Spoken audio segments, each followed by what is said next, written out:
All right, new Sonic game hype. Rad, are you hyped? I'm hyped, Bajo! Darren, are you hyped? Marginally. All right, well, stay hyped, maybe get a bit more hyped, Darren, because Sonic Mania is the best Sonic game I have played since the originals 25 years ago. Oh, it's so good, Bajo!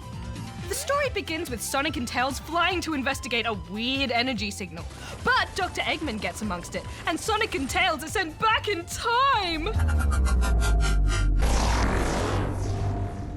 It's actually a little bit hard to work out what's happened from the cutscene alone, but that's what we think happened. Well, Sonic Mania is a retro, remix, rejig, redesign of the original games. Back in the old days, there was very little space on cartridges, so storytelling was always a simple affair. Sonic Mania stays true to this idea. It certainly does, Darren, in look, feel, and design, and yet jumping, spinning, and smashing through walls is somehow more fun than it has ever been, and I think it's because they've kept things simple.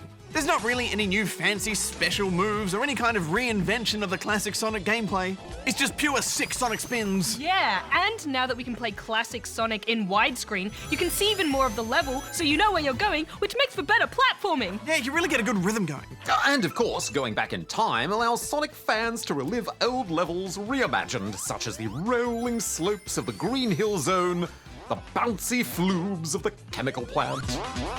Oh, I love bouncing on the flubbery floops. You gotta watch out for the bluey goops, though. Oh yeah, those goops certainly make it hard to floob on the floops. Oh, and you must stick onto the sticky gloops.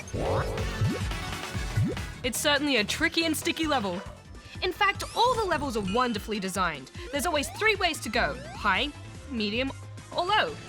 And as you jump and spin, you'll flip between these paths, getting as many rings as you can and trying not to hit those nasty spikes.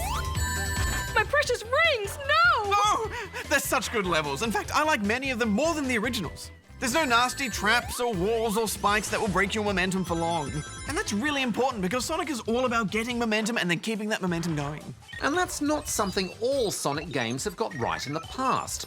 This is true Sonic spinning. He runs and moves just like the old days. I praise the game's physics design for perfectly matching Sonic's original pace. Oh, the same goes for Knuckles and Tails, too. In the game's story mode, player 2 can pick up the controller and zip along his Tails at any time. It's perfect if you know a younger spawnling who wants to play, but maybe isn't quite the Sonic expert yet. Oh, I'm so glad they brought back that mode. I love Tails so much. He's adorable. And you can also play as Knuckles in the game's 2-player versus mode. Oh, I love Knuckles such tood. It is a little bit weird in versus mode that the screen is stretched to accommodate the second player in split screen. But you soon get over it and just enjoy the competition. I would say Sonic Mania's greatest achievement is the boss fights. Multi-stage, multi-zone, side-scrolling and stationary fights with Eggman and his henchmen are better than ever. I especially love jumping over rockets and the Spider Boss. Yeah, these fights are so much fun. Oh, except for the Spider Boss. I do not like the Spider Boss. So tricky. These are some of the best Sonic boss battles yet. And it usually takes a couple of goes to work out how to beat them, which is a good thing. There's also a great story as to how this game got made in the first place, which we will go into next week when I meet the game's creator.